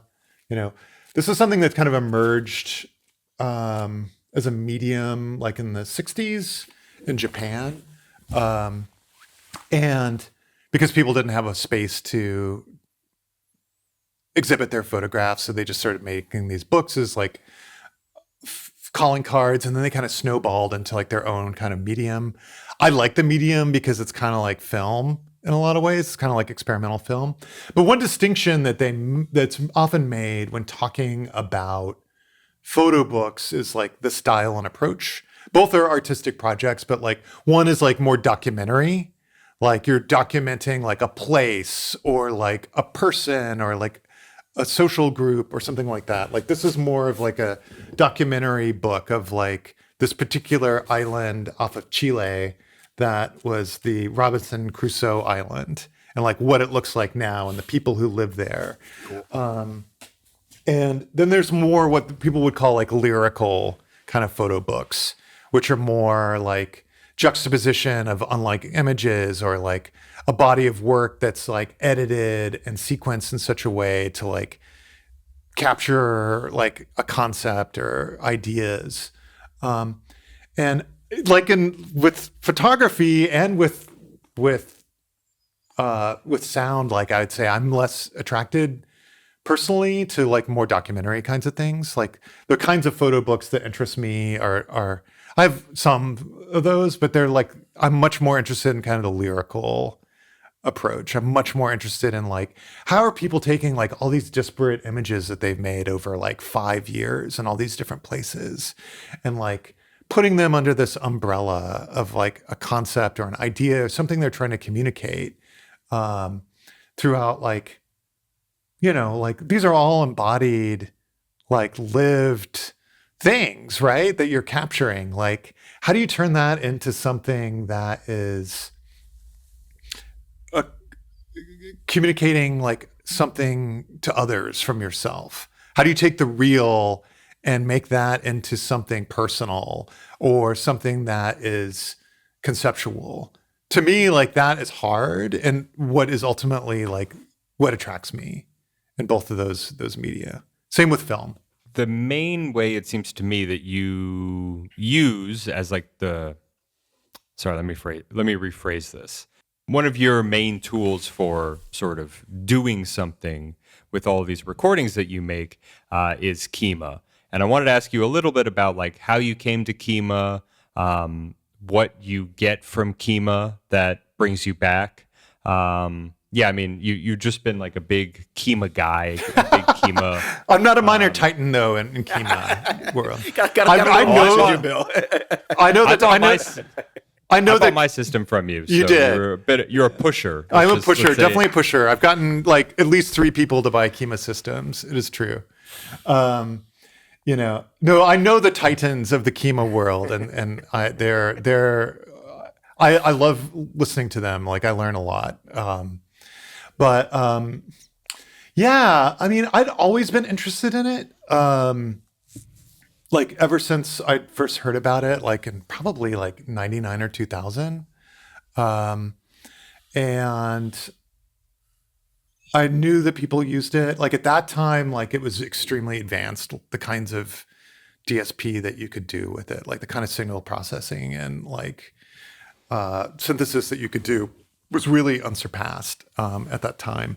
So that was something that was always sort of in the back of my mind, like in the same way, that I always wanted like a Surge, like just because it had always been like something that had, been there. It's like kind of a dream device, when you're in your 20s and you can't really afford. And so when you get older and maybe are a little more financially secure, you can like afford something like that. And so finally, the prices on the used ones had gotten to the point like in the teens where you could get like one for like, and the thing is like, they haven't really, people are always, whenever I talk about Kima, like on like with other people who aren't bought into the myth and the magic, they're often like, why would you pay like money for hardware when you can just run this on like, you could just run Max or Super Collider. But it's the hardware price hasn't really gone up really like in actual terms. So as inflation has happened, actually it's like a lot more affordable now than it ever has been. And for me, like it got to this point where I was like, okay, I can afford like a base unit of this, and it's something I want to explore.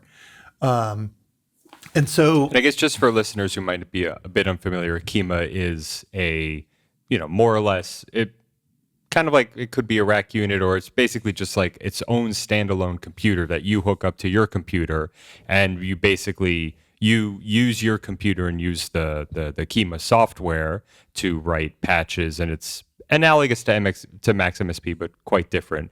But all of the processing is done on the dedicated Kima device, all the DSP. And that's kind of one of the real benefits of it, because all of that processing power is offloaded to its own computer that's specifically for DSP. And the advantages of that are it's super rock solid. Like I don't think it's ever crashed on me.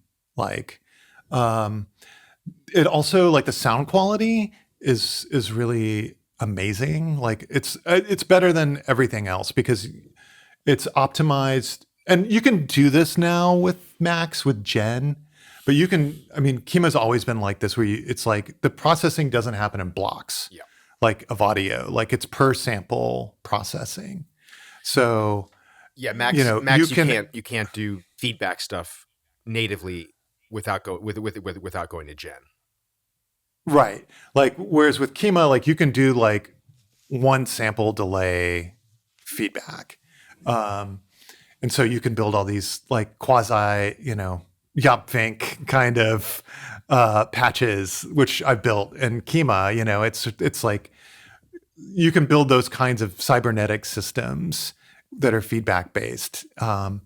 But yeah, I mean, when I got it, I was just like kind of it's a huge domain. It's very idiosyncratic. It's really the love of these two people, Carla and Kurt, who make it and build it. And they're like, the community is very like the most open community I've ever been a part of in terms of like sound things. Like a lot of people use it for video game design work. People in Hollywood use it, like famously. Yeah. It was in Wall-E, like all the sound design for Wall-E was done in a Kima system. It's funny, like I was somewhere with my kid and they were like playing clips and I wasn't watching what it was. I think it was like a derby, like a boxcar derby thing. And like they were playing clips from Wall-E or whatever in the background to keep kids entertained. But I wasn't paying attention to the screen and I was like listening to the sounds and I was like, what? This sounds like Kima. And then I looked up and it was Wall-E and I was like, oh yeah, no, it's totally Kima. And so, because you heard Carla's voice emanating out of the monitors. Emma Stoss. Yeah. But like, there's the native granular kind of has a certain sound to it. But I started using it. I was just blown away by the sound quality. The things that I liked about it the most were that there's this great library of things that people have already built, things that I was already interested in, like frequency shifters, spectral processing. And then also this kind of performance aspect to it. Like with Kima, like if you have an iPad, you automatically get like a control surface with it. So like there's all these things like I have used Max in the past. Like I used it for a long time. I haven't used it in a long time. And I don't want to dismiss Max. I think it's great, but like you have to build a lot of things. Like if you want to build like something processing, if you want to build like a frequency shifter, like you have to like build it from scratch. I mean, like the Max community is so big. Yeah, like they're like all 90% of the time, if you need something, just like it's there on the C74 forums. Yeah, it is usually. You might have to kind of like, shimmy a little bit to get to work with your, whatever your applications are, but right. Or then you have to download some externals and then like some of them don't work because they're like Intel only, or then you go down this rabbit hole. Whereas like this kind of closed system like is great because everything's built in Kima, right? And it doesn't have external objects. Everything is controlled. It's this kind of like walled garden, right? And like it just is going to work. Like everything just works out of the box, and then you get all this stuff for free. Like if you want to add MIDI to like control something, like you just click a box. Like you don't have to add objects and like build it out and then like troubleshoot it. Like it just works. And then you also get like integration with an iPad. So like the iPad app, you can like just plug it in and then you automatically get a control surface for every sound in Kima. So like you like fire up your patch, what's called a sound, and then you get a control surface that you can then customize in whatever way you want to. And then you also like connect an iPad and then you get like a touchable version of that control surface. Can you do the programming on the iPad too? No, you can't. It's all in the app. Also, you can use like a Wacom tablet with it that automatically works. I bought one recently because I saw somebody doing something super interesting where they were like had like these overlays for drawing of like a score, like a visual score, just had this like divided up into different sections with like that controlled different sounds with inside of this like kind of like beautifully drawn overlay. And I was like, oh, that's a really interesting idea. Like I kind of want to think about approaching maybe a project like that just for fun. So for me, like, yeah, I mean, I think what like just processing sounds through it, like there's just different things that you can do that are just like the kind of reverbs that you can make with it are really amazing. The sound quality, like I said, is unparalleled. Yeah, I think we kind of joke about it, like on the Kima group, like that, like the surge into the Kima is kind of like the magic. It's like the rings into clouds for like the real nerds. Like That's good. You're like running your surge through it, just like taking like a few surge patches and sounds and just like running it through this like magic black box and seeing what comes out. Frequency shifter into the shimmer reverb and yeah. Oh yeah, that's the other thing you can do is like it has something called a multi-grid where you can just like take a bunch of patches that you've made and put them into this it's kind of hard to describe, this matrix. And so you can like have a frequency shifter and a delay and a pitch shifter and a convolution algorithm, and you can just line them all up and just like turn them on and off and like process things live through that. You can have like a generative sound like at one point in there, and then have that be processed through that chain of effects. You can swap the effects in the same channel out like on the fly. You can have them morph. Like you can set like the chime between or crossfade, like shifting between turning one on off. You can have like it shift over like 20 seconds between one and the other. I mean, a lot of the stuff that I end up using as raw material is just like improvising with, running like samples that I've recorded from synths or from field recordings through those kinds of processes. Sweet. And just taking that and editing it later. I suppose it's time to move on to the capitalism part of the discussion. The capitalism question? I mean, I feel like we've touched on that a bit, but yeah, let's... I mean, the basic question we pose all our guests is how do you survive as an artist under capitalism? That's a good question. I've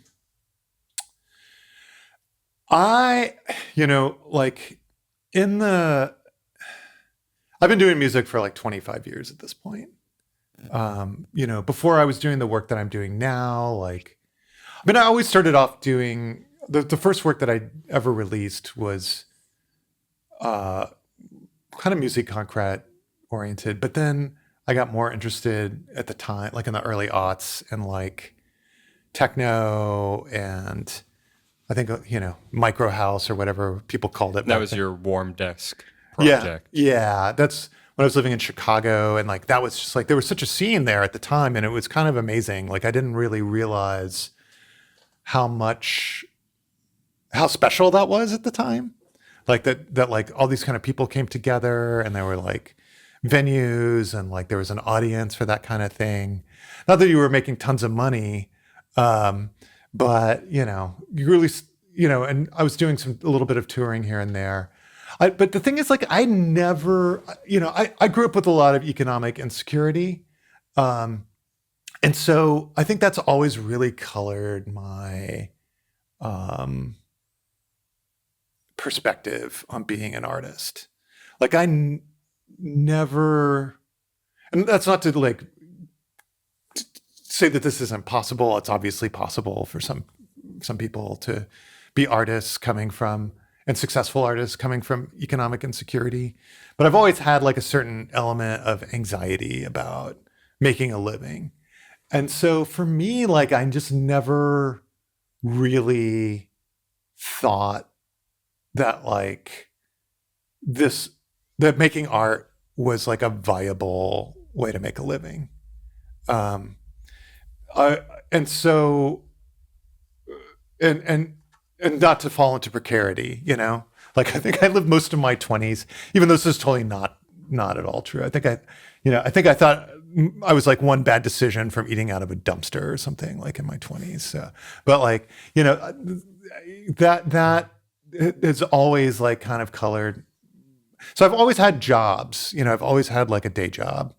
You know, I was starting off as a librarian and then moving into becoming a software engineer. And then the last decade and a half or so, I've really done what it's interesting. You're talking to Luke last time, the last episode, like that I heard, you know, doing design research, like for tech companies, like essentially doing ethnography, quantitative and qualitative research for different tech companies, has been my main gig, which has been great. Like it's given me that kind of economic foundation that I didn't have. It has also like allowed me to, I like the idea of keeping art and money separate. Like there, being realistic, like there's no, all the funding that is gone from this kind of music is gone. Like it all disappeared like in the late 80s and in the 90s.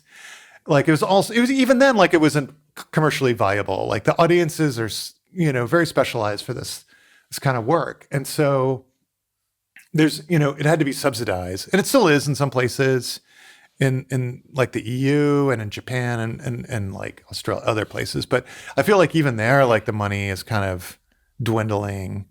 And there's reasons for why I mean, all these, you know, it's the Cold War, you know, the avant-garde was like a CIA psyop or whatever, you know, we were talking about, and I was talking about with a friend the other day, like this was all funded like for these kind of reasons. And when that environment changed, like that money disappeared. And so I like the idea of keeping these things separate, and also kind of being in a position like with the label, of like funneling the income that I have from like working essentially a corporate tech job into like these art projects.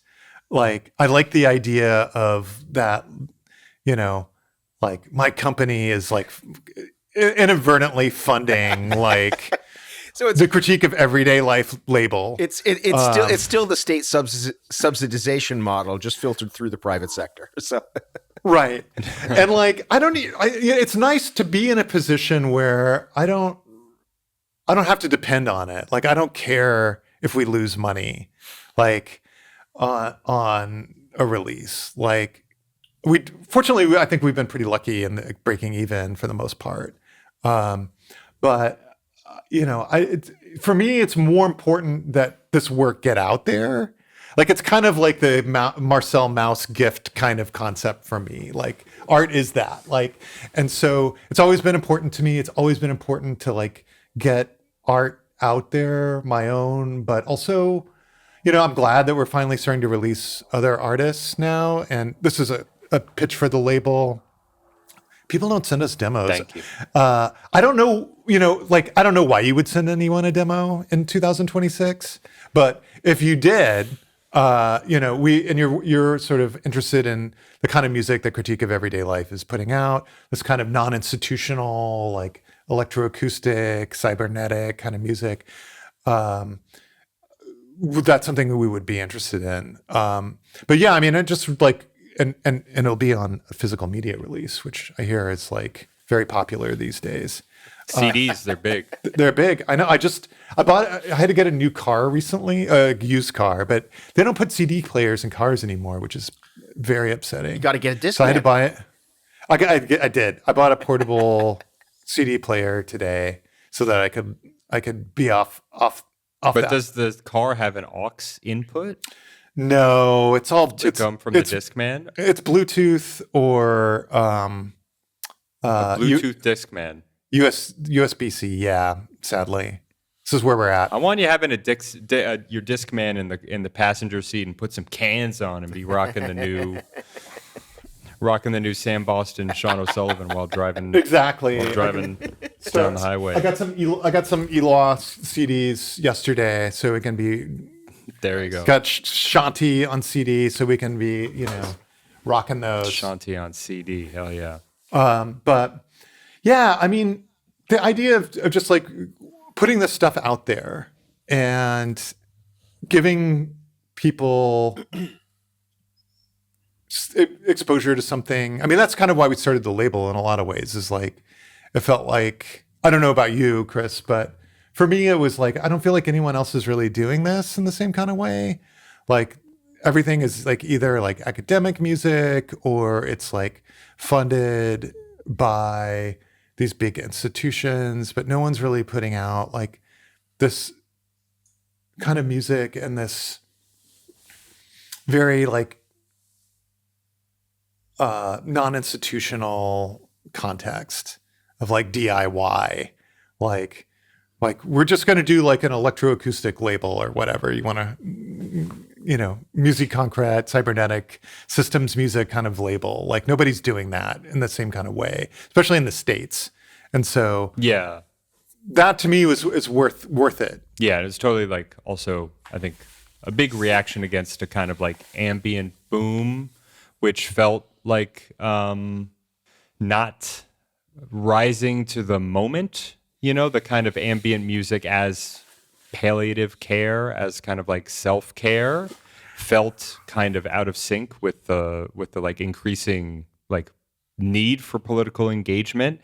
Not to say that all of the music on the label is political, but I mean the label title comes from Henri Lefebvre, and directly kind of asks a sort of engagement, and that it goes both ways. That goes with the music itself, because I think both of us felt alongside that ambient boom came a kind of retreat into kind of background music. Here's some music for you to either like, do self-care or help you just feel better while you're doing your job and like operating as a human in the world.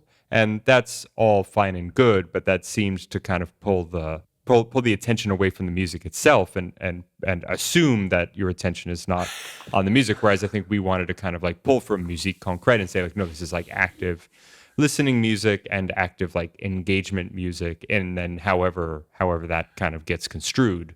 Yeah, for sure. Like, I think there's this point where, and you see this now, like even more so, like there's this kind of like very instrumental attitude toward music as being toward some end, like as opposed to just being, I think I posted that article from The Guardian that was kind of like, sounded like a little like Kantian aesthetics or something, like old guy, like why can't we just have art for art's sake?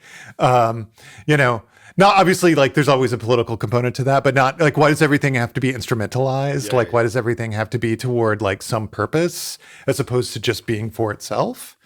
I think that was definitely part of it. I mean, I had read the Lefebvre book after college, and I think the part that attracted me, as I said, was, I think this relates to me personally, just for the work that I do, is like I'm trying to capture like real life. I'm trying to capture the real like everyday life, and like recontextualize it. And so for me, like that seemed like an appropriate title in some ways.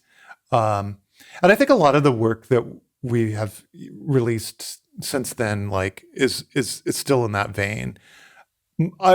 Chris, your work is definitely more, the political aspects are more foregrounded than mine. Like mine are, it's always going to be like a political undercomponent or underpinning to anything, but I think it's maybe more foregrounded in yours. Yeah, probably. But the personal is political. Exactly. The everyday life is political in its own way. Should we maybe like, because this is basically a critique of everyday life, little special, We've talked cybernetics. We've talked capitalism. We've talked microphones and field recording. We've talked post-colonialism. I forgot for the kit section. Please. There's one thing that I picked up recently. Just as the last part, maybe you can edit this for a clip. The Zoom H1 Essential, which is like the cheapest Zoom that you can get. It's like $100. It's like $100, right? Yeah, more or less. It's awesome, and it's totally great. self-contained. Has like acceptable mics built in. They're not omnis, so they're okay. Like very directional. So like you're not going to use this to like record like a space. Yeah. But if you're just interested, if you're just like it fits in your pocket, like if you're walking around and you want to record like a specific sound, like it's very directional, like, and the quality is great. It doesn't even have, it's all 32-bit. It has no like, you can't set the recording level on this thing. Like, right. So it's same as the like, F3. Yeah. So like you just like can hold it up to things and it sounds really good for the price. I'm kind of blown away by this thing. I'd recommend it. It was recommended by some of my Kima music group buds, and they were totally right. Like it's definitely highly recommended. Anyway, sorry. When you want to be surreptitious and not pull out, not be walking around with the parabolic mic. Right. When you want to do your recording on the sly. Right. A little bit. Yeah. People still might ask you questions though. I guess before we go, I wanted to ask, like, maybe just for like a quick, Shawn, if you want to talk like for a minute about your release with Sam Boston. Oh yeah. I mean, so this was a piece that Sam and I put together for a class that we were in, taught by Jane Olin. On the class was called Visual Sounds, so it was on topics not far from where we sort of veered towards today. Just it's a class on like graphic scores, but also sort of like scores as text, the relationship between text, image, and sound, all of that. And so the score was a graphic score based on the topographies of Mount Mansfield, which is a mountain that Sam, who is an inveterate skier, has skied on many times. And so the piece kind of came out of that. Sam is also an instrument builder. So he's one of those kind of dudes who's like always just slapping transducers on things. That's like his like mission statement for life, which is just absolutely beautiful. I love it. That fueled many careers. it's just it's the stuff. It's the good stuff. That's what the kids should be doing. Sam. By the way, an undergrad while I was in the grad program, so he's very young. Super talented. Harry Parch. Yeah. It's calling. Yeah, exactly. It's super talented. Kasugi-san. Yeah. Super talented, super ambitious, great, just a great dude. So yeah, the piece really came out of that. So the piece is a feedback network between this hand-built lap steel that has a transducer on it that is running through, my modular bullshit. And that's it. It's really simple. So I like how the lap steel the lap steel is not played physically. Like he strikes the frame sometimes, but he doesn't pluck the strings ever. And I had read that. I didn't realize that. Yeah. So it's the Sam performs the piece just by bending and tilting the lap steel, and then again striking it at a few points. So it's like a spring reverb almost. Yeah, basically. It's a resonator. Yeah. It's basically a spring reverb. It's a spring reverb. I mean, you can hear the spring. You can hear spring reverby stuff. Yeah, in there. But I like it. I like how dub style. I like how it's it's an electroacoustic piece that like winds up feeling kind of like a post rock. Yeah, that's interesting. Kind of like a post rock record. Which is like I'll change the genre description on Bandcamp Yeah, to get post-rock. post-rock in there for sure.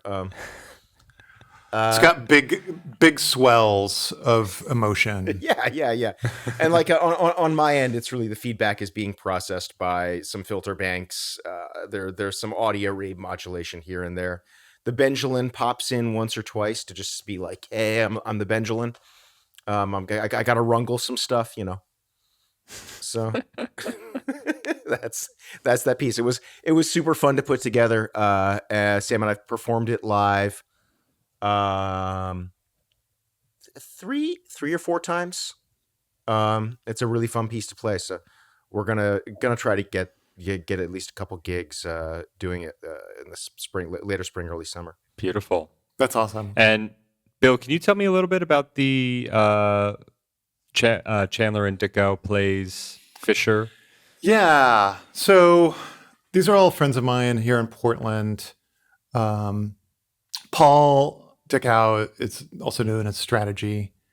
It's done releases on so many different labels, including Cranky and his own label with David Chandler, Community Library, which has put out some fantastic stuff over the years.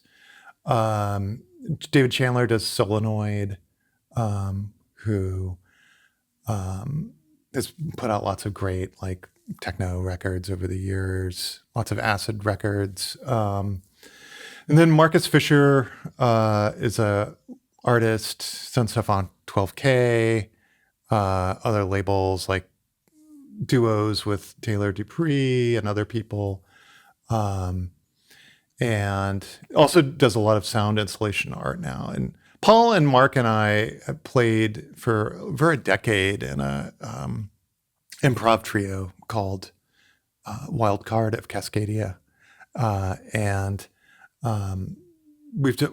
I would say more of a live act than we've put out a couple of releases. But, you know, we talk a lot. And Mark had this exhibit at a local institution called Oregon Contemporary, which is not very far from here, from where I live here in Portland. And they just sort of like this community art space that it's really puts on wonderful things. And we've played some gigs there as well as Wildcard.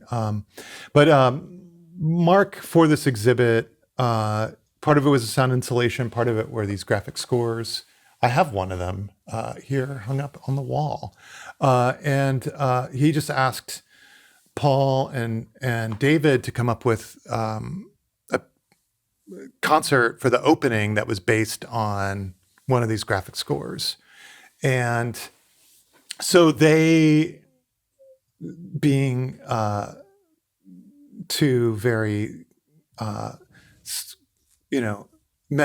self-questioning people, like, and Paul, it's interesting because Paul's father is a music professor and composer. So he kind of grew up in this environment of, I think his dad went to like Darmstadt and stuff. Like, I think, so he grew up in this kind of environment where it's like what we were talking about earlier, where it's like the recordings don't matter. It's the score, which is not something that Paul at all subscribes to.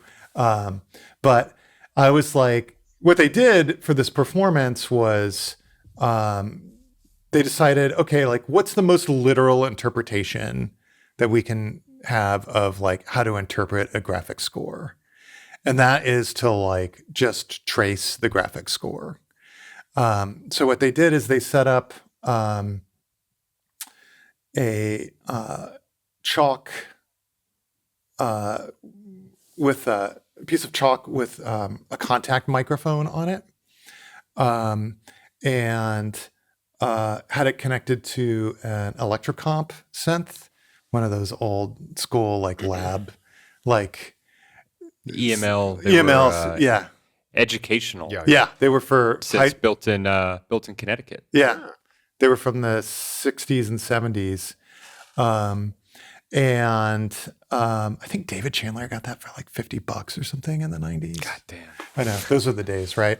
And then like he had this I've never seen this thing before. It's like a Eurorack module that like picks up brainwaves. So it's like a brainwave interface that you put on your head. And so David was tracing the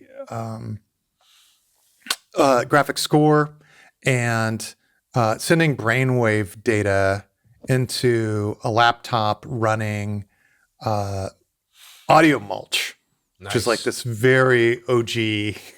I remember Classic using code. audio mulch in like the 90s, Yeah. the late 90s, early aughts, which Paul still uses. Like he has like an old PC that he uses to run that. Like he still uses it live. He also uses an emac. I love using like old computers running old software as like vintage gear. Yeah. That's the whole It's Kevin like- Drum magic, right? Yeah, absolutely. Is it? I think he's still got that Pismo. Yeah.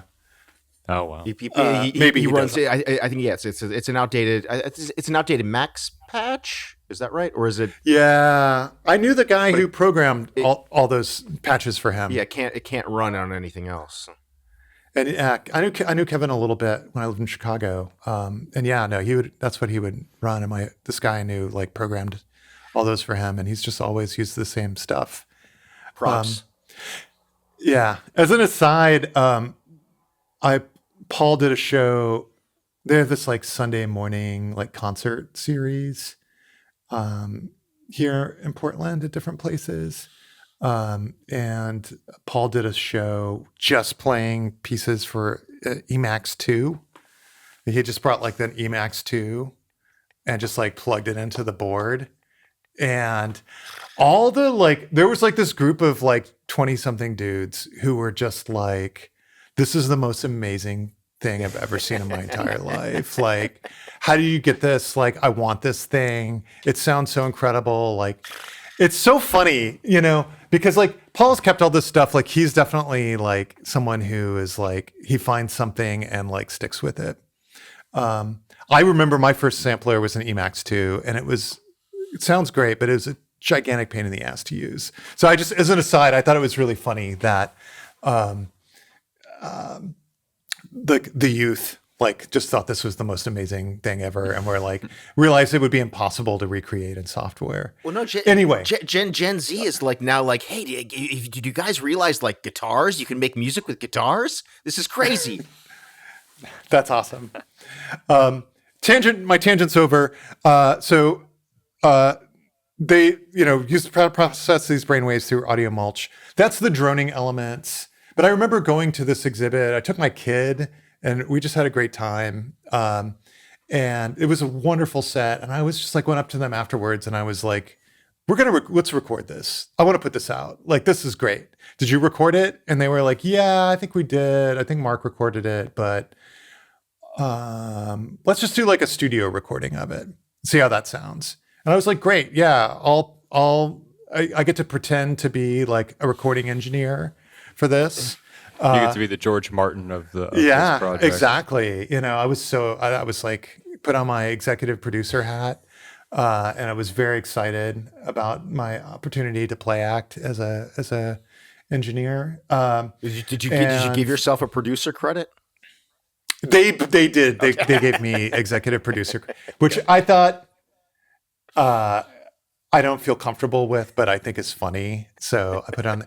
But anyway, so we did this. It was like 2 sessions. They were really far apart for whatever reason. Like scheduling is always kind of can be tough with all of us. We put it together. And one of the things that I said was like, I love the idea for this piece. I want you to write the most Darmstadt coded, over the top liner notes that you possibly have explaining the concept and like your approach to this piece. I just want it to be like really long. And I don't care. I mean, I know it's going to cost a lot of extra to like print like a booklet and like have like photographs and everything. I don't care, whatever. I just want like, I want this in this release. I think it's perfect. And Paul like totally delivered. Like it was great. Like I loved what he wrote for it. I thought it was absolutely amazing. Yeah, it's awesome. But yeah, that's that one. What about yours, Chris? Mine is, yeah, well, it's kind of a little more political, kind of going back to some of the other ones that were a little more political. This one's kind of like historical. I was really interested in like the idea of like how to tell a story. I had while my like soon after my son was born, we just trying to occupy your time. I listened to the Jakarta Method on audiobook. That's how And- I consume that book also.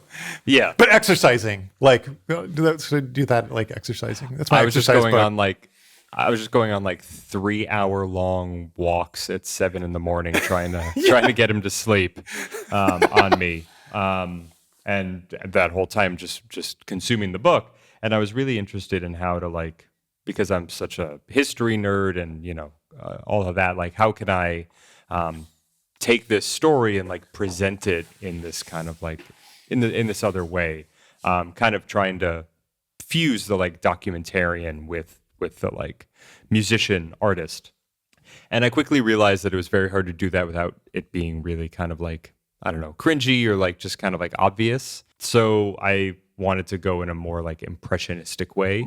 And then that kind of also dovetailed with me rediscovering movies that I had really been into in my early 20s, which were these like Indonesian B horror movies from like the late 70s and the early 80s. And so that kind of like fascination with those movies, which are like this like cultural artifact of like the kind of like Suharto era in Indonesia, kind of came together with the kind of like desire to kind of like turn the like subject of Jakarta Method, which is kind of the rise of Sukarno, the CIA like war in Indonesia, multiple coups, and then the CIA let's say encouraged genocide in Indonesia in 1965, and then the rise of Suharto as the sort of American installed dictator afterwards. Just trying to like take like, yeah, just had like this fascination with these cultural objects and also like this story. And yeah, I mean, then just kind of spent time trying to make something that evokes all of that, but not in a I don't know. I feel like I'm pretty happy with how it, well, I'm very happy with how it turned out.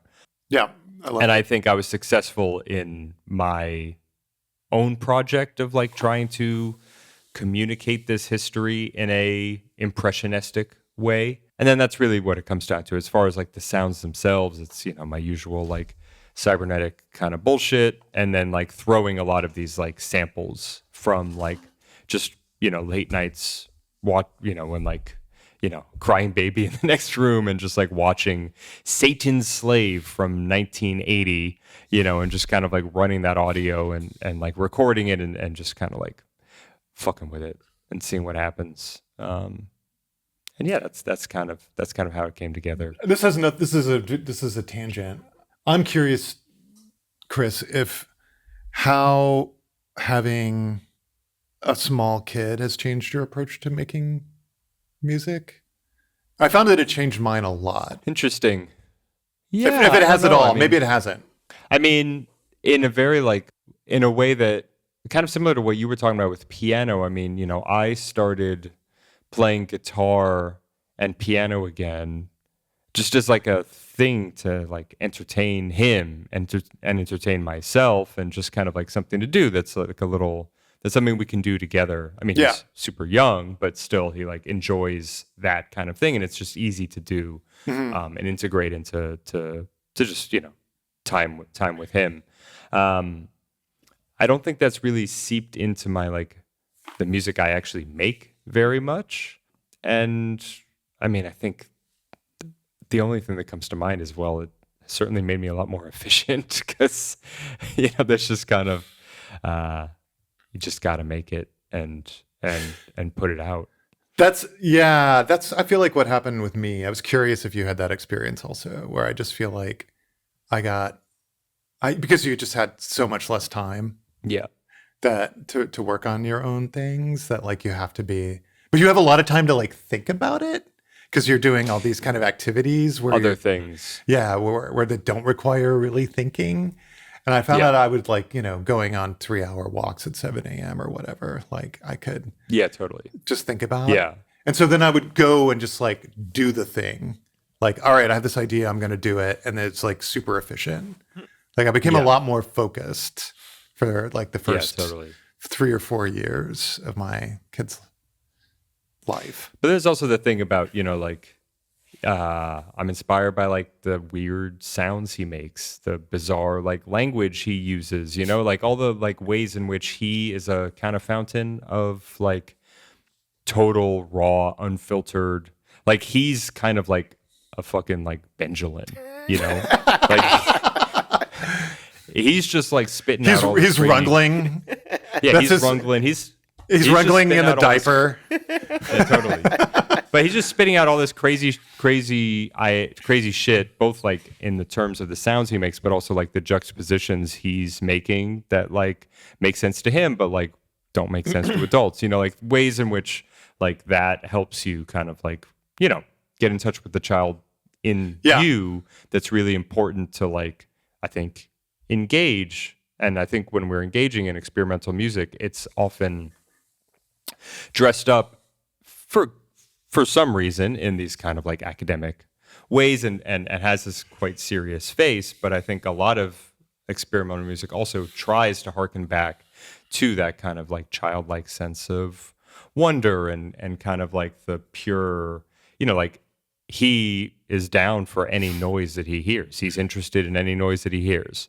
And that's kind of, that's It's- kind of like what we try to, not to speak for all of us, but that's kind of, what I try to bring to the world is, like I'm interested also in most sounds that I hear. And yeah, It's so interesting. Like, yeah, I mean, that's one thing I was interested in as an experiment with my kid was like, I think because I was only exposed to like tonal music or, what pop music as a kid, like I think I had this idea of like normal quote unquote music, like what normal sounds are. And I was curious, like if I just played my kid like all the stuff that I listened to, like if he would just not make that judgment. Hmm. And it's kind of true. Like he just is like, I don't think he thinks about like sounds as being weird or not. think I had he's- a pure like liberal dad moment where like my son, when he was, like 5 months old, I'm just like pulling out the Okora records. Like, this is my own like doing like anti-racist baby, just like playing him. We're gonna listen to the Pearl Divers of. We're listening to Pearl Diver chants. That one's a big one. I do feel somewhat vindicated this morning. I was just going through some like Beatles songs because usually, I just play like Beatles songs with him on the piano, and I was just going through songs to listen to, and he was saying, because he's started to say yes and no to things. And he started saying like, no, I don't want that song. No, I don't want that song. And the song he landed on with a very emphatic yes was Within You, Without You. And I felt very Nice. validated by that. Nice. That he was like, hey, Jude, no, it was that one that he wanted. So I was like, okay, well, You're gonna have to doing something funny. No, you're just gonna have to buy a bunch of Hindustani classical music and just Don't like, tempt me. I'm going to asiansound.de. Also, we also need to say that what we really need to get is a sponsorship from asiansound.de. Oh, yeah. Michael Oh, yes. Rance's shop. If I could get a free tempura out of doing this podcast, There's a podcast that pays dividends. You're just gonna, or you're gonna retitle it "Ranta Pilled." yeah, exactly. I mean, well, we can think about getting Ranta on here. It's not impossible. That would think be I amazing. mean, that would be amazing. I'll talk to Sarah. I just got. I haven't listened to it yet, but I just got Oh, this. the new one. Yeah, I gotta. Yeah, the new one in the I need to And grab it. mail yesterday. We're This all is- rantapilled. I mean, this is This is the number one Michael Ranta fan podcast. Are you Rant-A-Pill listener? Yeah. I should probably wrap up soon. I actually gotta try to run to a gamelan performance. So. Oh wow, that's amazing. Very on brand. Very on brand.